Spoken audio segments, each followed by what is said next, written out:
Ninong Henry. Yung ating pupuntahan po is 3 destination na po. The first one is called Intalula Island. Opo ma'am, Torbe po. The first one is called Intalula Island. And the second one is called Snake Island. Yung lunch po natin sa Papaya Beach. Maganda po yung beach po kasi noon powder para Boracay. Opo ma'am. Before ma'am, marami pong puno ng papaya, but ngayon ma'am, mas marami na po yung puno ng coconut tree. Coconut tree po, marami ngayon. And also, dito sa protected area, kaya po ma'am, may mga rules po tayo and regulations. First rule po natin, sa hindi ko marunong lumangoy, life jacket po tayo habang nag-snorkeling and swimming. Then please do not throw your trashes anywhere, especially po plastic sa ocean. Nakain ko na pati trash. Sa ocean, meron po kaming trash can sa likod, or much better can you put under your chair. Then please don't stand and don't step the corals.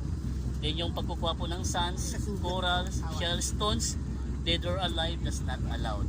Only take pictures and memory bring back home. Once again, yung first stop po natin is called Intalula Island. Then ride po tayo ng 30 to, yes ma'am, si Ninong Henry.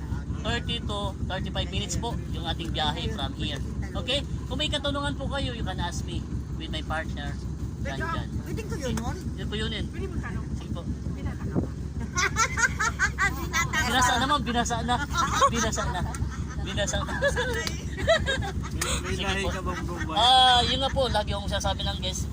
Kuya Jong, may ano ka ba? May blood ka ng ano? Actually ma'am, yung aking nanay po talaga is kuyunin. Ay, kuya nung kagano'n. Puro rin po akong kuyunin. Tapos yung tatay ko po from Zamboanga. Hindi Bombay. Hindi. Pangalawa lang ako Spanish, sa kasikat lahing ng Spanish. pangalawa. Number 1 pa rin ako. Ang ano eyes niya parang Ipo kung may Parang ano. katangunuhan po kayo ha? ano yung parang Yung ilong mo hindi rito. Hindi. Rito. ito ka beauty. Tunay. Okay ma'am, picture tayo sa harapan ma'am.